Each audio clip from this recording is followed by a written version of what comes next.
Hey guys, NCS Fan 001 here, welcoming you to episode 5 of Trophy Hunting Academy. Today's topic is collectible, grind-based, and luck-based trophies, some of the most infamous and annoying trophies of all. So, first off I want to discuss what are each of these. Collectible trophies are generally defined as trophies that require you to collect stuff, so that might be like Uncharted.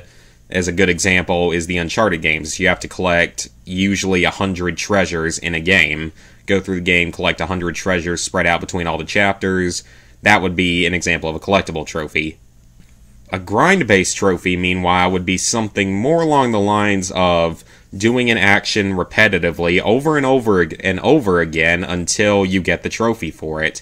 Example of that is the Jack of all trades trophy in Killzone Shadowfall. For that trophy, you have to have all like 11 abilities maxed out, and you have to grind for them in multiplayer matches by continuously doing the same action over and over again. And it gets really, really boring and really annoying pretty freaking quick.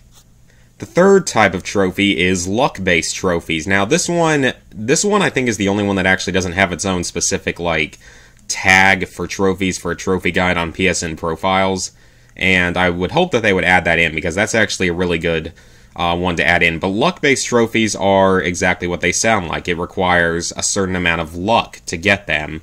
One example, I don't remember what the exact trophy is called, but it's in whatever the newest FIFA game is, and it's like you have to make a shot while on the ground, like make a goal while you're on the ground, and it's apparently really, really difficult. Stuff like that, or another example would be killing Jimmy Jenkins in Borderlands 2. That's a better example, I think, because to do that, you have to basically hope that Jimmy Jenkins pops out of a supply container at some point during your playthroughs, and there's like a certain place you can farm it to have a better chance, but even then, it's still completely luck-based. And pretty much anything where the computer, you know, the AI gets to decide stuff for you in the game is going to be luck-based. So, they're all quite annoying types of trophies.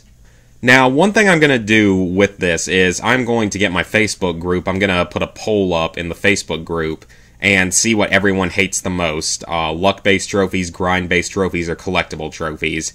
And just see what everyone thinks for those different topics. However, I want to discuss which ones I think are the worst of all of them. I think that collectibles are the best of them. I think they're not as bad as the other two. The reason being that collectibles, there are often guides for them. Most games have them. Not every game is going to have a collectible guide, like some of the lesser-known kiddie games might not have much of a guide, but generally collectible-based trophies are going to have pretty solid guides, either on YouTube or even just written. So generally, even if a game has a ton of collectibles, like some games do, Cloudy with a Chance of Meatballs had, I think, 600, even though, like, 99% of them were right in the open. Still, that's a lot of collectibles, but even if they have a lot of collectibles, you can follow a guide, and they're generally much easier to get. The middle one for me would be grind-based trophies, and the reason for that is that grind-based trophies, while there is no maybe specific guide for how to do it, I mean, it might tell you where the best place to do it is if you're grinding out kills or something. Another example of that could be like grinding for items in the Magus video game. Like, you pretty much just have to keep replaying the final level over and over and over again to get enough items for one of the trophies. So, grind-based trophies, they generally aren't really difficult, and they don't really require a guide or anything. They're just really time-consuming and kind of just annoying. They get really boring, too, because, again, it's just doing the same action repetitively, and I don't find that to be a fun thing. But generally, they aren't difficult. They generally just, like I said, require you to keep doing something. My personal least favorite of the three is the luck-based trophies, and the reason for that is that it's the only one where your skill or a guide really makes absolutely no freaking difference whatsoever in obtaining the trophy. And I sort of added this to the list. It was initially only going to be collectible and grind-based, but then I started thinking about it when I played through Walking Dead Season 1 again, and there's a trophy in the DLC for 400 days that's you have to play rock, paper, scissors and win 2 out of 3 times. But that's completely luck-based because you never know what the AI is going to do. There's no clear-cut method to win.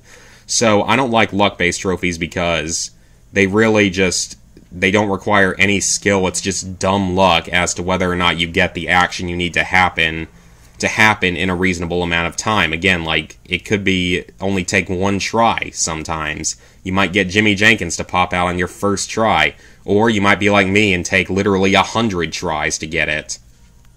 So really, I just hate luck-based trophies because, like I said, they're completely luck-based. No skill, no guide, none of that stuff. It's just, are you going to be lucky today, or is it going to take you 20 million tries to get something?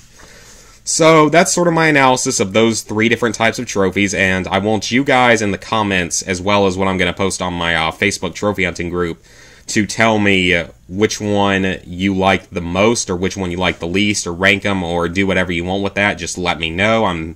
I'm curious to see if I'm the only person that really hates luck-based trophies over the other stuff. And yeah, so hope you guys enjoyed this Trophy Hunting Academy video, and I will see you for the next episode, hopefully next week. See you guys then.